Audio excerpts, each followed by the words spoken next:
What we're going to be covering in this session is exploring the US scholarship process and beyond.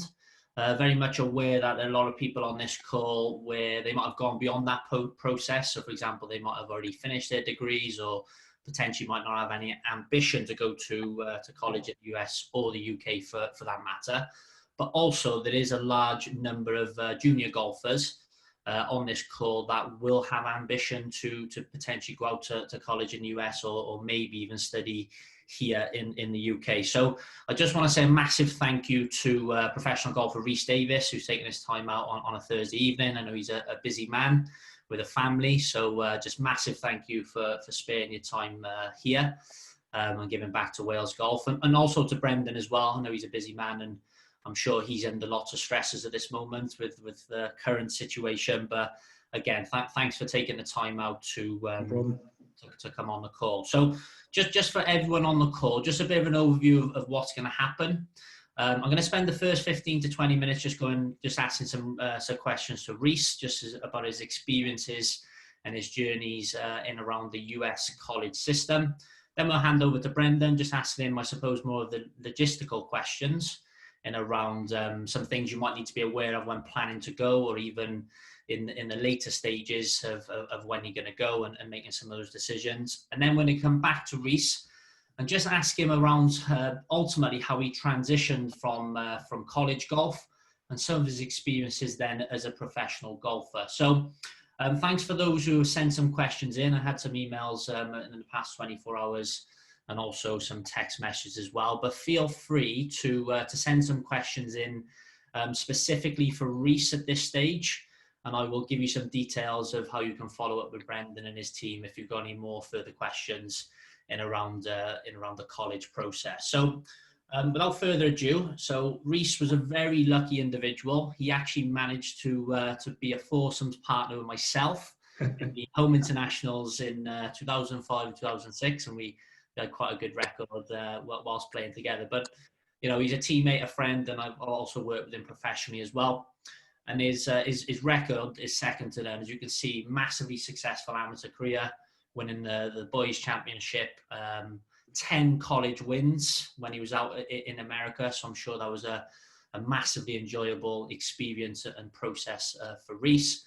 And managed to represent the Great Britain and Ireland team in the 2005 and 2007 Walker Cup, playing alongside some of the best players you see on the TV now. Turned pro in 2007 and then went on and won 5 times as a professional. And specifically, one of his biggest achievements was winning on the European Tour in 2007. So unbelievable CV. Very privileged to have Rhys on this evening. And thanks for taking your time out. So just to start, really, in terms of your college career, Rhys, why did you choose the US over the UK? Thank you, Zach, for that kind introduction. Choice US over the UK, I think it was something that was always brought to my attention throughout the latter part of my junior career. And it was something I felt that I could, I just wanted to test myself against the best, really. And I'd done a lot of research and a lot of looking up tournaments and reaching out to certain coaches in the States to sort of gain, I guess, as much knowledge and as experience as I could before I even decided it was a good option for me. And the team environment element of golf always interested me, and I really enjoyed that side of it. And while obviously golf is primarily an individual sport, the team aspect, the team element of it really appealed to me. And I think that goes for a lot of things. I think it's very easy, or it makes it easier to share both success and failure or disappointment amongst others. And I think that really helped me throughout that part of my career, for sure. So absolutely. And was there ever a decision, did you ever kind of and ah between going to the UK, or was it always going to be the US for you? I don't remember much decision, no. I played other sports growing up until I'd say a fairly late age. I was playing a high level of cricket until nearly my 17th birthday. So that was probably not conventional in many respects. So it was more a choice of, at at that stage, it was cricket or golf rather than America or UK. But at the same time,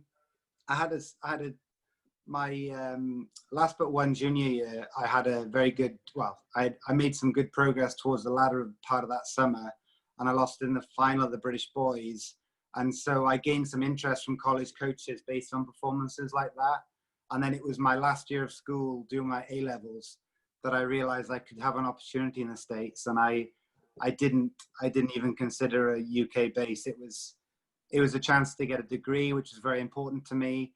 Yeah. And it was something I could do while I was playing golf to a high level. Great. And just kind of linked on to, again, massively successful amateur career. So I'm sure there have been lots of colleges, universities after you. How did you go about making the decision to choose East Tennessee in the end? Yeah, I was lucky. I was recruited by a number of schools, and I was able to narrow it down to about 4 or 5 just on paper or on various, whether it was a number of different factors I brought into it. I wanted somewhere which had good practice facilities. I thought that was very important. I wanted to go somewhere where the weather was decent, didn't have to be perfect. Let's face it, we don't play golf in perfect conditions. So I could have considered somewhere like the desert, but for me, that was a bit too samey. I wanted to have a variety of conditions to learn from. But most important, I wanted to play against some of the best players and show my skills against, what would be the best, or what was the best at that time. And ETSU had a very strong schedule that played against a lot of the top programs around the country, and predominantly in the Southeast region. But there's a lot of top universities in that area that we played against on a regular basis. Nice. And just kind of linking, and it's something you have mentioned kind of at the start of some of the questions as well. How do you think studying in the US actually benefited your game? I think it's environment, and I think if you are spending every day around people who are trying to achieve similar things to you, whether it be education based or whether it be golf based, then you're only likely to be pushed from the others naturally with the competitive instincts, and share your success and failures. You can learn from failures, and it's easier to learn from failures when there's someone else to point you in the right direction from time to time. So I think that was a real big part of it. And at ETSU, the coach there, Coach Warren, he had access to a number of different, whether it be equipment or facilities or personnel to help directly with myself and my game. For example, he could set up one-to-one sessions with Dr. Bob Rotella, who is a world-renowned psychologist, sports psychologist, and worked with huge amount of successful players in the golfing world. So little things like that I felt were a big part to play. Amazing. So obviously, not only just that environment, but the resources the coaches could bring in. I suppose everyone's dying to ask this question. What was it like with working with Bob Rotella and having maybe some sessions with him? Yeah, I remember. I've been lucky. I've worked with Bob on a number of occasions now, and so to pinpoint specific little bits, I couldn't absolutely tell you, because I've had numerous conversations with him. But I've read his books, like I'm sure and hope many of you listening have done. And I love the simplicity of it, and I also love the direct application of his knowledge and his expertise into the golfing arena. And a lot of it is or can be deemed as common sense, but we all know that common sense isn't always that common, and it can really just pinpointing specific things to help with you was great. And he's obviously a very positive and character and individual, which rubs off on you. Great. So a question just come in from Harriet, actually, which is very relevant. Harriet is actually going to be going out to the US. She just asked a question there, and I think it's a really, I suppose, important one. So you mentioned kind of the level of golf. It might have changed now, but it's kind of when you went over to America, how much did you feel that standard stepped up compared to some of the players in the UK? I did feel it did step up, yes. For one, you're going from junior golf to ultimately, well, certainly youth golf, if not senior level golf. So there's always going to be a step up when you change that. But I did find it was a big jump. If I can remember my very first college event, and I played, it was a very strong field. We hosted it at our university, which in some ways didn't help on this example. But I think I shot about 11 or 12 over for 3 rounds. I was pretty awful.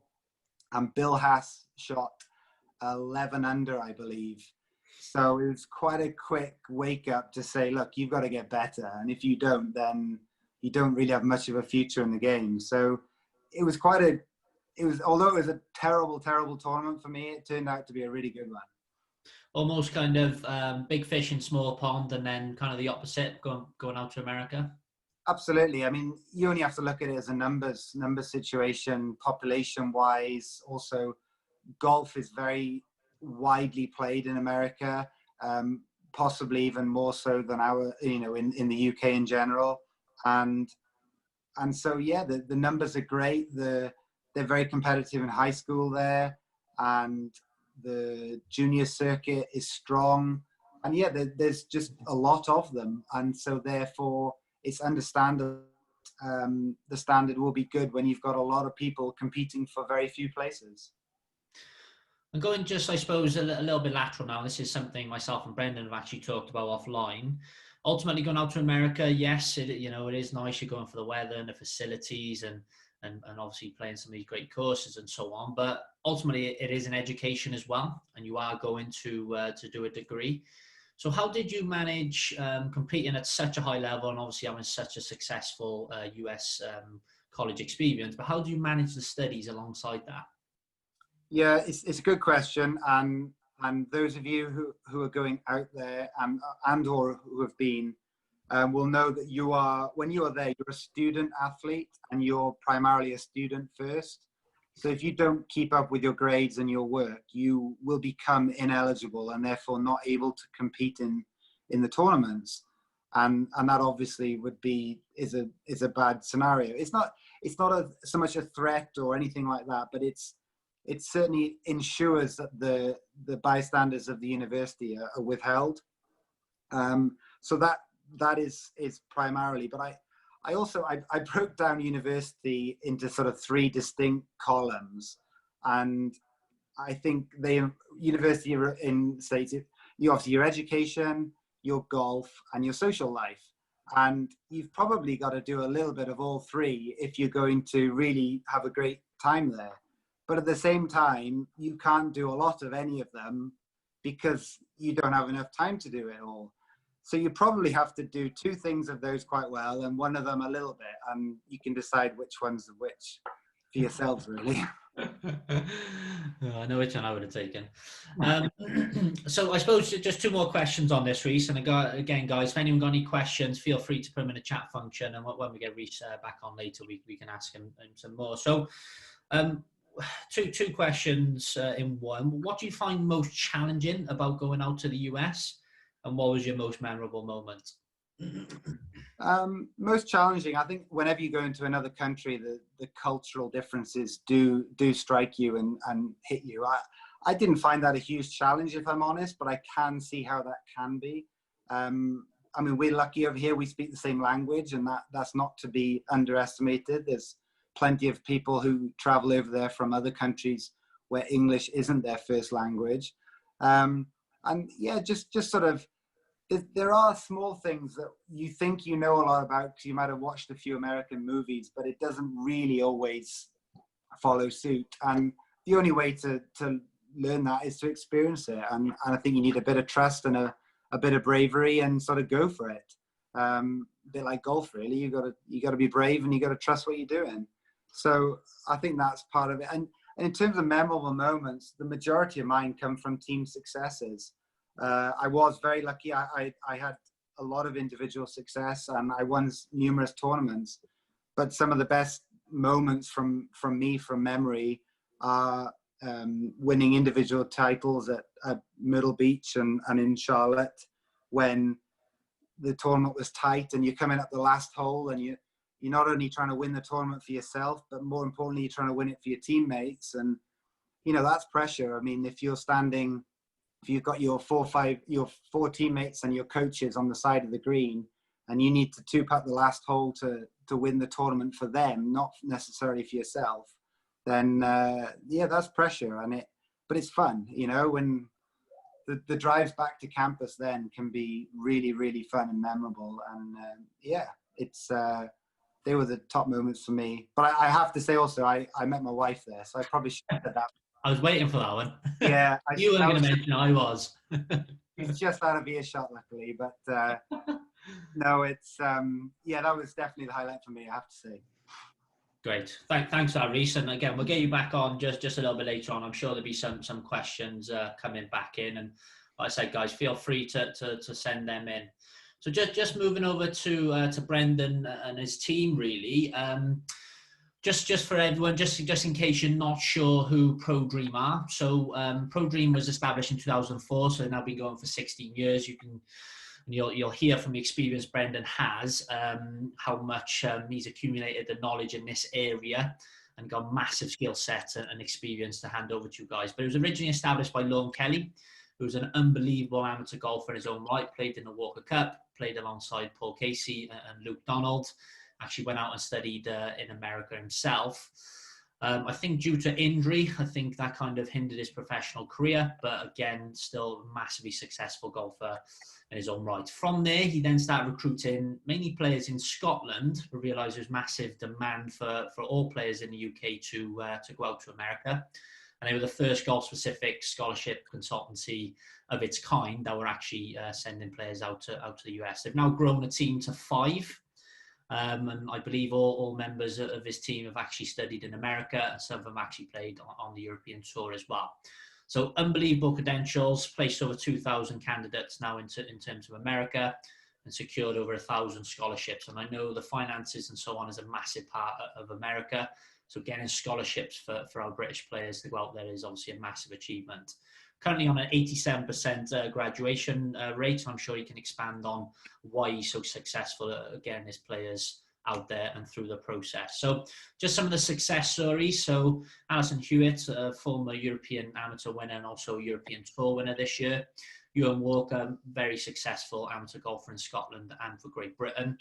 And Ben Taylor secured his PGA Tour card this year for 2020, all coming through the ProDream system. And one story that Brendan was sharing with me, which I thought was very impressive, was Lewis Breslin, who's an outstanding student who actually just secured his first job with Ping as a research and development area of the team. So even if your career doesn't end up in golf, specifically as a player, there's lots of life after golf, and that's why I think education is a massive part of that, and that's something I'm sort of very much want to promote to you guys.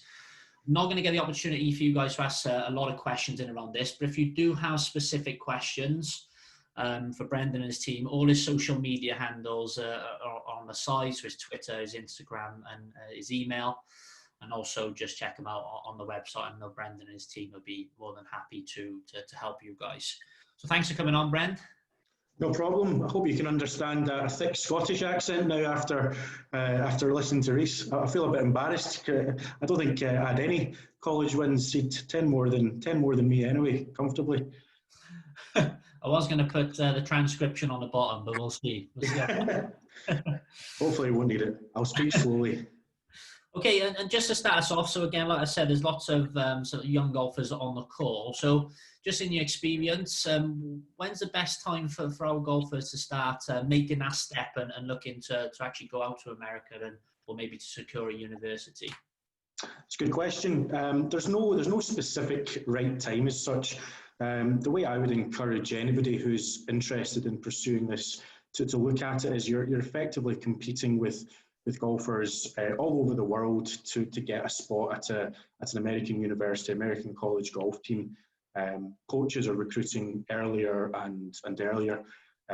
We've got some players who we've started working with who won't actually go out to the States until 2023, 2024 even. Similarly, though, this month we had some inquiries for some players who still want to go out this year, which is putting it very, very fine and is very unlikely. The way I would encourage anybody to look at this, though, is as soon as you've made a decision that this is an option that you want to have, an option that you want to pursue, that's when you should really start making inroads in it. Now, that could be, you could start doing some research on some specific universities. It could be you start speaking to people within Wales Golf who have been out to the States and asking about their experience. It could be contacting a third party, an agency, ourselves, or there's lots of other ones out there who do a fantastic job as well.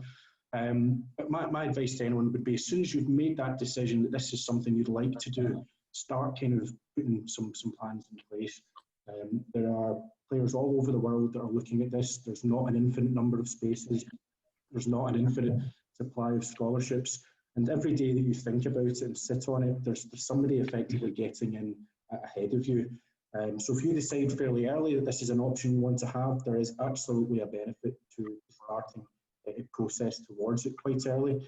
I wouldn't advocate starting the process early if you're unsure. If golf's one of maybe 2 or 3 sports that you play and you're not sure if this is what you want to specialise in, and take some time and really think about it. It's not for everybody. As you mentioned, Zach, it's not as if there's a 100% graduation rate. I think we'll touch on that a bit later on. It isn't for everyone. It's a huge, huge decision to make to go to the other side of the world, to leave your family, your friends, and go and pursue college golf in America. So yeah, the short answer would be, as soon as you've decided it's an option you want, start making inroads. Nice.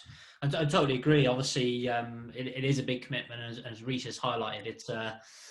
It's very competitive, and it's a big moment in your life, really. First time to become a senior golfer, you're leaving home, mum and dad, and it is a big challenge in that way. And it's going to university as well. And then this is the other part of the answer I would give would be, it's really only something to consider if you're just as serious, and I mean just as serious about your education. If it's a case of your education just facilitating the golf and it's maybe not the right thing for you to do, you can play full-time amateur golf as a preparation to turn professional, and many people will do that successfully. There's some people who will turn professional straight out of junior golf. There are some people who will go to college or take up an apprenticeship when they're in their late teens, finishing school, and play golf on the side as well. So it's by no means the only way to become a professional golfer. But for this to be successful, you've got to be just as focused on the academic side of things. We've made a very good point about the academic side of it. It's not handed to you on a plate. It's effectively 2 full-time commitments, and you also have to figure out some kind of social life there, which can be difficult. Can be difficult to turn down invitations to nights out and parties and everything else.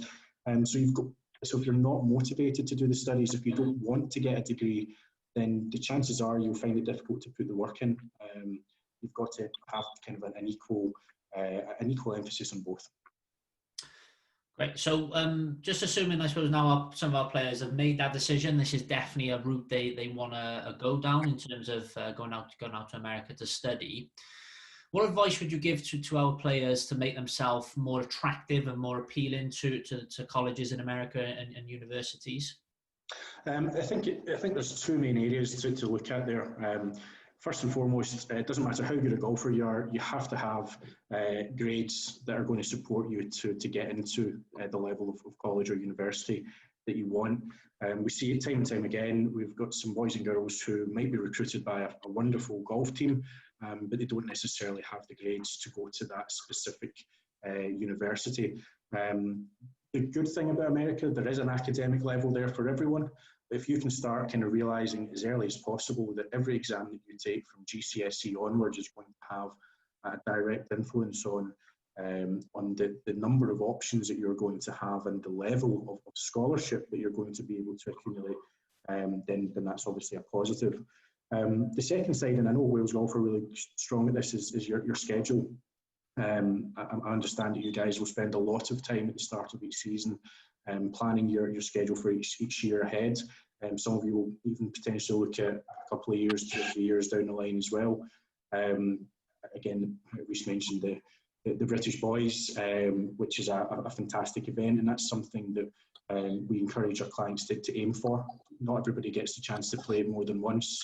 It's a very high standard to get into the British Boys and the British Girls, obviously. But events like that, and your national ranking events, your Welsh National Championships, and all the big kind of 54 and 72 hole events that you have, playing in as many of these events as possible and having a competitive scoring average, showing that you can compete against some of the best junior golfers in your country, in the United Kingdom. And you know yourself, the junior amateur game is becoming more and more international, more and more global. And it gives US coaches a real opportunity to compare you against the best players, not just from the UK, but from all over Europe. And that's what's going to really give you an opportunity to be in the shop window, so to speak, and prove where you rank, where you stack up. World Amateur Rankings is an interesting one, and some coaches are very keen on World Amateur Rankings. We don't focus on it all too much because the majority of players won't get a World Amateur Ranking until later on in their junior career. You've got things like the European Amateur Rankings, which are unofficial. Some coaches will look at your technique. Some coaches will be, particularly in the girls' game, will be really interested in girls who can generate significant club head speed. Some coaches will have different preferences though, and they'll look to break down different areas of your game. If a coach has got maybe 3 or 4 bombers in his golf team, or maybe wants somebody that's just a little bit more steady, a little bit more consistent. So each coach has their own criteria that they're looking for. The simplest way I can look at it is the better the golfer you become, and the better the student you are, the more options you're going to have. It's as simple as that. And playing more internationally, as you've already highlighted on. I did pay him before he came on to mention swing speed, so get strong, everyone. That's my message. No, good stuff. And just one thing I just picked up on what you were talking about throughout that, Brendan, was exams. Would there be any, because obviously lots of the younger guys on the call might be in that position now where they might start making decisions in terms of GCSEs and A levels. Any, I suppose, red herrings that you've come across during your time working? Yep, you're teeing me up nicely for this one. It's very important, particularly in Wales as well. Most schools in Wales, obviously, it's a mandatory requirement to take Welsh up to GCSE level. In the United States, one of the core requirements for you to play golf in the NCAA, either Division 1 or Division 2, is you have to have their core subjects, which are English, maths, physical science, at least one of those, and what they call a social science. Now, there's a few grey areas within social sciences, and we can bend and manipulate some elements of coursework in other subjects, but the easiest way to do it is to have either history or geography at GCSE level or beyond. So that's important that you have those 4 cores, whether it's a GCSE. If you haven't taken it at GCSE, then looking at taking something at A level. Again, there are other subjects that you can take at A level, which you can manipulate somewhat to satisfy the criteria. So that's important. And then the second side of it is, I'm sure anyone who's ever looked at the United States, who's ever been, will be aware of the SAT test. The SAT is an English and math exam. You take it here in the UK, and the score that you have in that exam will also go alongside your grades from GCSE and beyond to directly influence the number of opportunities that you'll have. Every university effectively has their own criteria for you to be eligible to get into the university, similar to universities in this country. You might have, if you apply to University of Glasgow, for example, obviously not many of you will do that, but University of Glasgow, because it's top of my head, for a specific course you'll need specific grades. In the States, it's not done per course, but to gain entry to a specific university, you need to satisfy their criteria, both in terms of your grade average and in terms of your SAT score.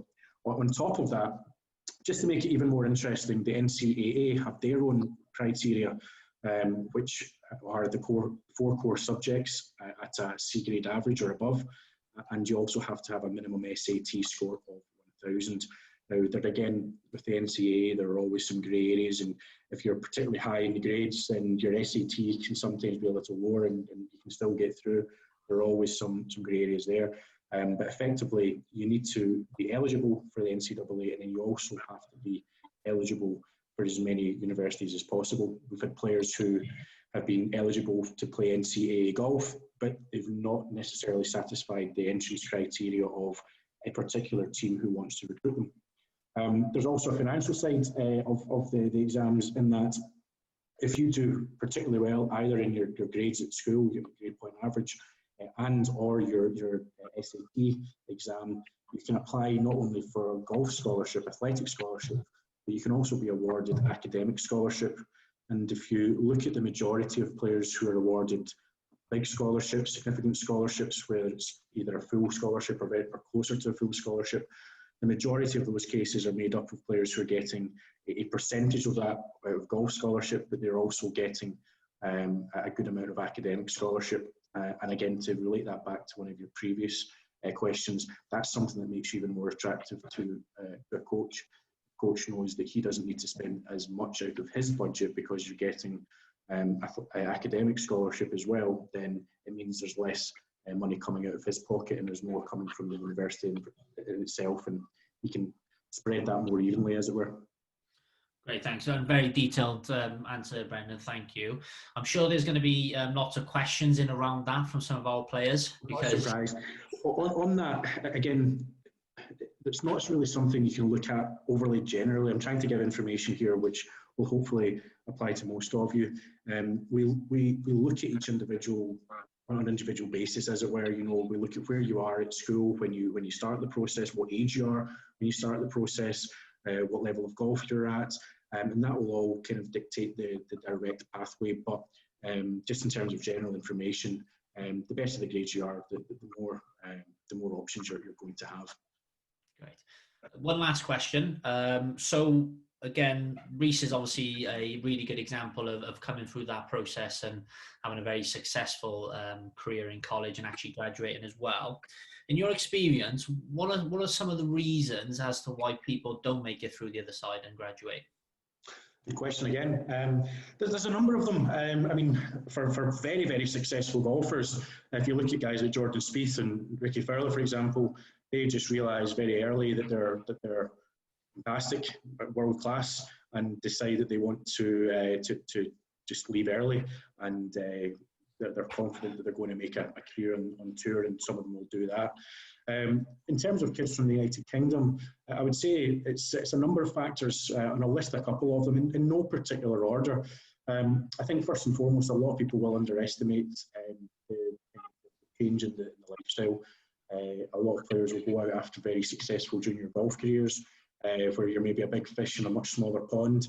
You'll be the best player. Each of the people in this call, I'm sure, are probably the best player at their own golf club.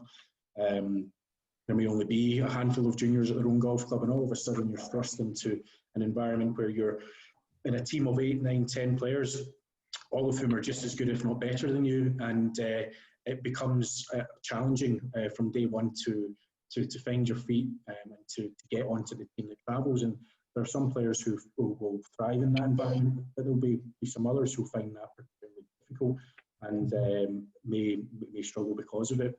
If you go to university and you're struggling to play, it can be tough, and that's probably one of the most important things I would urge you to consider when choosing between universities, is not necessarily always go for the highest ranking one. Go somewhere where you're confident that you're going to have the chance to play within reason. I would say the academic side of it as well. A lot of people will underestimate just how tough it is to study whilst it's sunny outside, and that you can practice out on a daily basis, and that you actually have to maintain a high level of an academic standard. Some people will underestimate that. Some people, it's just not for them. Some people will effectively fail their classes, and if at the end of the year you dip below a C average, it would basically mean that you're ineligible to compete the following year. And at that point, sadly, coaches have been known to withdraw a scholarship. So those would be probably the main two reasons. We do our very best to try and find people as good a fit as possible. By fit, I mean not just necessarily how good the team is, but the kind of the surrounding aspects of it, the kind of the coach, having you set up with somebody that you're going to gel with, you're going to get on well with. I can't underestimate how important that is. Having a team, hopefully, where there's maybe at least one or two other, if not British players, international players who are going through similar situation to what you're going through. I think it's tough on people who go to a team purely of Americans, none of whom have had to leave home to go to college, and here you are from the other side of the world trying to fit in and settle in. But yes, there are a number of factors, and that's why we would always encourage you to really think long and hard about this before you decide that this is the route that you want to take. It's not for everyone. Great. Thanks for your time, Brendan, tonight. And again, guys on the call, if you've got any questions, please get in touch with Brendan and his team, and I know he'd be accommodating and helping you guys. So thanks very much for that. Absolutely. Thanks for inviting me, guys, and good luck this season for everyone. If we get a season, hopefully we get some sort of golf this year, and look forward to hopefully catching up with you guys at some point later on. Thanks very much. You too. Thanks, guys. Cheers. Thank you. So guys, just before we go back over to Reese, again, use the chat function. I have had quite a few questions come through via text and via email and so on. And if you do want to jump on and ask a question, feel free. So I suppose just going back over to yourself now, Reese, and just kind of moving on really from your college career. Do you just want to give the players a bit of an insight really in terms of that transition from when you went from college golf into the professional ranks? Yeah, I think that element of it is really quite challenging, and I think that would be applicable whether you are a college player or you play amateur golf in this country or around the world. One of the things I found difficult was you go from quite a set team around you, again, whether it be with the Welsh team or with a university, where you've got certain support staff and certain teammates that are there to help you on a day-to-day basis, and all of a sudden you're on your own then. As soon as you turn pro, you really go on your own, and it's up to you to set your own team up or to do things and work things out for yourself, and everything from living and practicing and traveling, and you sort of, in a strange way, you sort of are starting again, and you don't, although the golf and the game hasn't changed, your surroundings nearly always do, and I personally found that quite difficult, and it takes a while often for settling in. And just like going out to the States in the first place, it takes a while to settle in. Then likewise with starting a professional career. Just jumping in on that, because I suppose from the outside in, you probably took that transition very well, because you kind of obviously had such a successful professional career as well. So I suppose with asking the obvious question, what do you think made you so successful at making that transition? I was extremely hungry and had a very high desire to work hard and to be successful, and I was convinced really that that's what I was going to do. So I guess my mindset was strong. I don't always think I made the right decisions. I don't always think I handled every situation very well, and sometimes I know for a fact I didn't. But I was so committed that I didn't really see much of I didn't have any doubt, and I didn't consider any other option. Yeah, so from a mindset perspective, you were, tunnel vision, this is what I'm going to do. One thing that, again, in my experience, I see a lot of players doing, once they turn pro, they then start changing quite a few things that they were doing that made them successful as amateurs. How did you handle that? Was there any changes, or did you just carry on as normal and just apply it to pro golf? Or give us a little bit, I suppose, more context and around the types of things you were doing in around that period.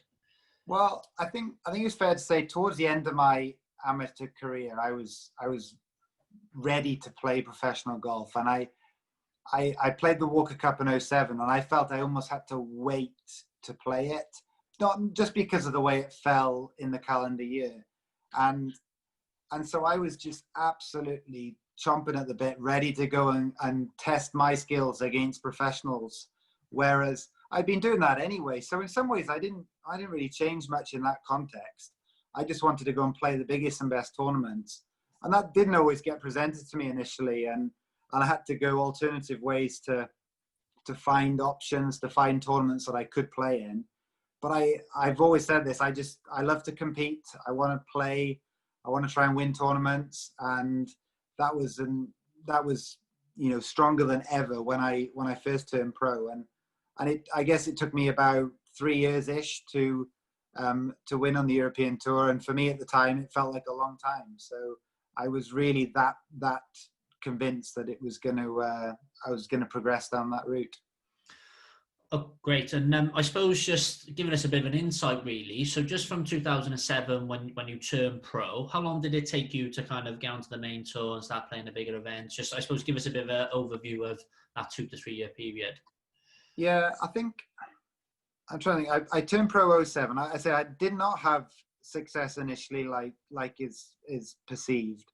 I didn't get through the Q school, at the end of 07, but I can't remember exactly how, but I think my management had half encouraged me, and I decided to go and try the Asian Q school, which was at the end of 07 for the 08 season. I finished about 5th or something there. So I had a very good card on the Asian Tour, and that allowed me to play some European Tour events. But most importantly, it gave me an experience of tour life from the very beginning, and the experience of going out there, playing on your own, trying to win some money, trying to earn a living, competing against other top players. But I was also doing it on the other side of the world. So I felt I'd grown up a lot when I went to university in America. And then I grew up even further when I went to play my professional golf in the Far East. And so when I came back to Europe, it almost felt easy because it just was, you were traveling an hour to a tournament instead of 12. Yeah, agreed. And just kind of on that professional thing, and I've never done it, but what's it like playing for big money? How does that impact on you as a player? Yeah, it's actually never really motivated me. So I've never been driven by financial gain. And therefore, as a result, I've never felt pressures in that sense, or very rarely have I. And so, yeah, I've always felt that if you play good golf, money will look after itself. You have to put the right people around you who you can trust, and it can help you and guide you in financial decisions as much as in golf and life decisions. And as long as you trust those people, and you educate yourself well enough to make your decisions appropriate and well for you, then you just got to play well. And if you play well, then yeah, there is a lot to be earned if you're good enough to do so. But very few do that. That's another common misconception, it's not many earn a lot of money. Some earn a huge sum of money, no question, but that is very, very few. 0.1% of players earn large sums of money. The majority, it's tough, no question. So just fast forwarding, I suppose, a few years just after, I suppose, that early transition of pro golf, just looking at the 2009, 2010 Ryder Cup rankings, if you like. So you nearly made the Ryder Cup team in 2010. Do you just want to give the players a bit of an insight in around, I suppose, the 2010 season, really? Obviously, massive expectation and pressure to potentially play the Ryder Cup in Wales. And I know you were a big part of that team in the end, but do you just want to give a bit of an insight to the players in around that whole season and kind of what it was like to be around the Ryder Cup and so on? Yeah, it was quite a hard season for me in many ways, because it was actually my first year on tour, and so technically it was my rookie season. And as a result, when you go on tour as a rookie, nobody's asking you, are going to make the Ryder Cup team in September. And so it was not even a thought of mine or consideration. All I wanted to do was win a tournament. I was absolutely just driven to try and win my first tournament. And I achieved that in March. And I also had a number of other top finishes. And by the end of May, I think I'd made top 50 in the world. And all of a sudden, the various golfing world were putting me in the Ryder Cup team.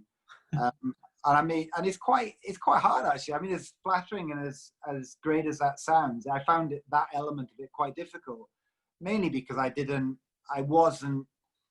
hadn't made preparations for it. So I was sort of not a victim. I was sort of a victim of my own success in a way, which is a great way to be, but I did struggle with it a little bit, but not through extra pressure so much. It was all internal, and I just felt that if I could win another tournament, I'd probably get in the team. But all therefore I wanted to do was try and win another tournament. But unfortunately, it didn't quite happen. So could be really honest with yourself there, Reece. And so, what was it like actually? Because I know you're behind the ropes at the 2010 Ryder Cup. What was that experience like? Yeah, honestly, not much fun. I didn't like it. It's like, I don't know. It's like sitting on the bench at the cup final or something. You're there, you're part of it, you're helping, but you're not really doing what you want to do. So yeah, I'm pleased I did it, but it wasn't. And don't get me wrong, I was flattered to be asked and included, and I was explained how it would work. And like I said, I was thrilled to be there. But it's still, if you're really competitive and you want to be there, So, I mean, it's not quite the same. I give you an example. Ricky Fowler had just been was a wild card for the American team, and he was, well, he's younger than me, but I played against him in the Walker Cup 2 years previous and beaten him. And so a few years after that, he was playing the US team. I wasn't playing for the European team. It wasn't really what I wanted to be. So it sounds ridiculous, but it wasn't as much fun as you might have thought. almost a bittersweet. Yeah, I guess so. Okay. And just moving on, I suppose, to more specific aspects of your game now. Obviously, I've experienced them personally, and I know the coaches will be dying to ask you some stats and putting and chipping and all sorts of questions. But again, you're known as one of the best putters ultimately to ever play the game, and I'm sure the players on the call, pretty much everyone wants to improve their putting. So do you just want to elaborate on to the players really, just some of the things you do in practice? What are some of the processes you go through? What's your mindset towards putting? And just to elaborate on that area of your game in particular. Yeah, I think I sort of became a good putter, not almost by default, and in that I was never really, when I was playing golf coming through when I was younger, I wouldn't hit the ball necessarily very far. I wasn't a very strong or powerful player or powerful hitter, but I was competitive, and so had to make up and to keep up with other players, I had to, without realizing, I had to do something. I had to have a good short game, otherwise I had no chance. And so without realizing it, I developed one naturally, just because I was competitive. I practiced a lot when I was younger. I putt without realizing it in the house all the time.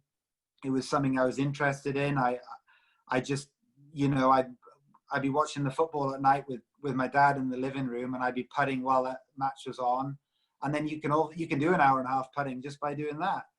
And it doesn't necessarily mean it's specifically drill related, but you just constantly learn little bits about your game and yourself, and ultimately, I think the other element of it, putting is about the only part of golf where you've got a definitive success and failure option. You hit a putt, you either hole it or you miss it. Whereas most of the game is actually, it's very grey. It's like, I hit a driver on the fairway, but I didn't hit it very well. Or I nailed that, but it bounced left into the trees. Or it's a little bit more subjective, a little bit more, it's not as clear cut. Whereas the putting element it's like taking a penalty in football. You either score it or you miss it. And again, I think I quite like that, because you could really test yourself internally about whether you're good at it or not. Great. So obviously hard work is essential to be good at this game, but also to be a great putter. But I suppose just going a little bit deeper into that, is there any kind of specific practice routines that you adopt, just to give the players, I suppose, some direction as well? Yeah, I worked out, I have a number of little keys that I check when I go to a putting green, before I get into anything, further down. I have, I've done this. I've basically had the same routine, the same method for forever, and as a result, it becomes very monotonous. And as a result, you've got more chance of it holding up under pressure. I do feel a little bit that it's quite easy to change. I mean, a lot of people will change their drivers or change their technique in their swing, and for good reason. But I also think that if you change your technique in your putting on a regular basis, it can be quite extreme, whether it's a grip or a stance or a putter and even a method of putting. It's not always it's harder to be good consistently, I guess is what I'm saying. Whereas you wouldn't necessarily do that quite the same as if you were hitting a driver. You still have more or less the same principles. And so I found 3 or 4 little pointers. I use tee drills a lot. I use a gate drill. I use a drill where I hit the ball and then my putter comes in contact with so I put 2 tees a ball width apart and 2 tees a putter head apart, and I hit putts, just simple 6-footers, fairly straight, very straight putts to get a rhythm. I use my alignment drills. I make sure my grip is correct, and I also try and make sure I'm standing taller, because sometimes I get a little hunched over. And if I go through those routines, I can start to work on. I get the strike of the putts. When I get the strike of the putts, I can work on my speed. And if you have good speed, then I believe the hole becomes bigger, and you're more likely to hole putts. Nice, nice. I'm just going to hand over to one of the coaches, really, and just see if they've got any questions. They're always dying to ask a few questions. I'll just start off with Neil. I know you've worked closely with Reece over the past few years. Anything that you'd like to ask Reece? Yeah, great. Thanks for coming on, Reece. Really appreciate it. And I think, you've ultimately done what a lot of the players are sort of setting out to do. I guess, practice and what comes across listening to you is this sort of this itch to be a competitor, how driven you are. I'm interested in just sort of to give the player, how have you kind of created that? How have you sort of enhanced that and practiced? We talked about practice quite heavily last time. So what sort of things have you done to create that competitive instinct and develop your game? I think competitiveness is natural to me. So I don't think in some ways I've had to work too hard at it. But I also think being competitive means you've got to put yourself into difficult circumstances and situations. And you only learn from yourself when you do that. If you go into an environment that makes you uncomfortable, you probably will get nervous, and therefore your performance will likely dip. And learning how to overcome those situations, and then in hand, if you can be successful from that outcome, it can give you huge amounts of confidence and belief. And as long as if you fail, you just can brush it aside and try again, then I think you can continue to improve. And that is only when you are ultimately tested. And usually, or often, we are practicing on our own. So you have to test yourself against yourself. Or like in the situation of me going to the college in the States, there was some of the top players in the world at the amateur level there that I was playing against every day. And so you could test yourself against them. And that's when you start to learn a lot about yourself. Brilliant. And obviously you're, again, when you've got in contention, you were typically somebody that gets right to the top of the leaderboard or wins. Sort of, how do you or what do you do to kind of handle yourself on a Sunday afternoon? I think, good question. It comes fairly natural. It doesn't mean I feel very nervous often. I would never say otherwise. I can't think of any tournament I've won where the last few holes have not been nervous. And I think but what I've learned also, when I'm under pressure, I tend to do things quite slowly, or at least my mind, I've learned to trick my mind to slow it down. We have a tendency always to do things quickly when we're under pressure. Whatever it is, everything seems fast. And if you either watch yourself back or you think about it, all that's happening quickly is your mind is working overtime.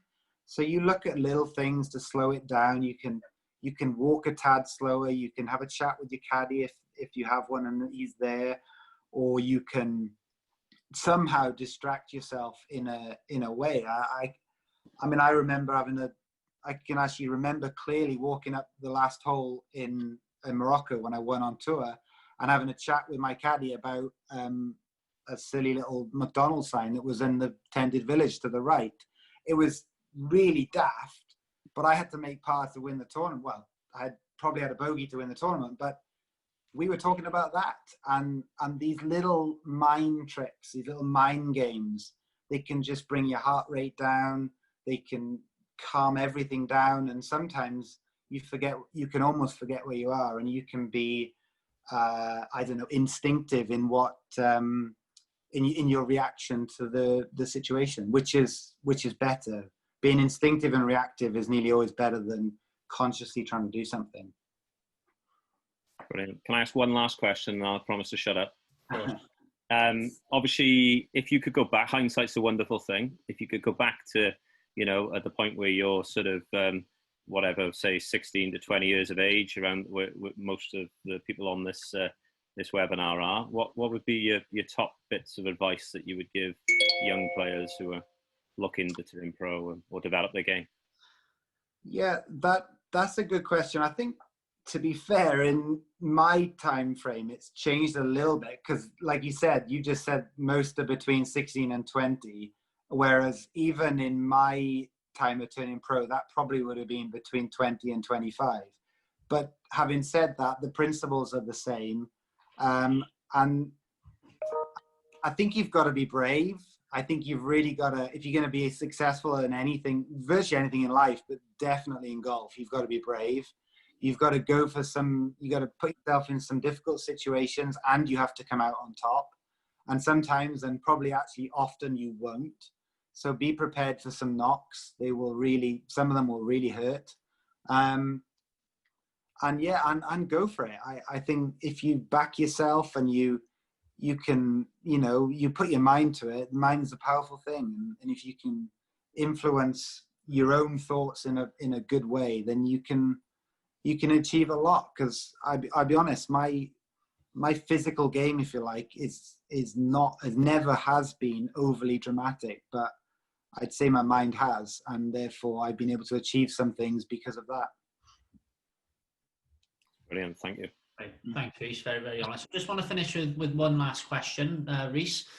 And this is actually from, I suppose, a potential teammate of yours. So Archie Davies is actually studying at East Tennessee State University.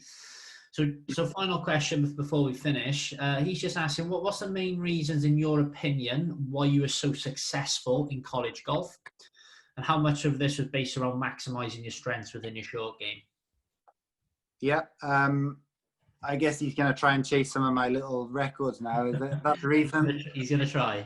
I hope you beat them, Archie. You better had. The short game, what was the success in college? I think part of college golf, a lot of college golf played into my hands because I could get the driver in play often, and I was exceptional with my wedge and putter. And so I could generate a lot of birdies. And college golf is generally a birdie type environment. Not always. We play some difficult golf courses sometimes, but generally the weather is decent, and you need to make a lot of birdies if you're going to win.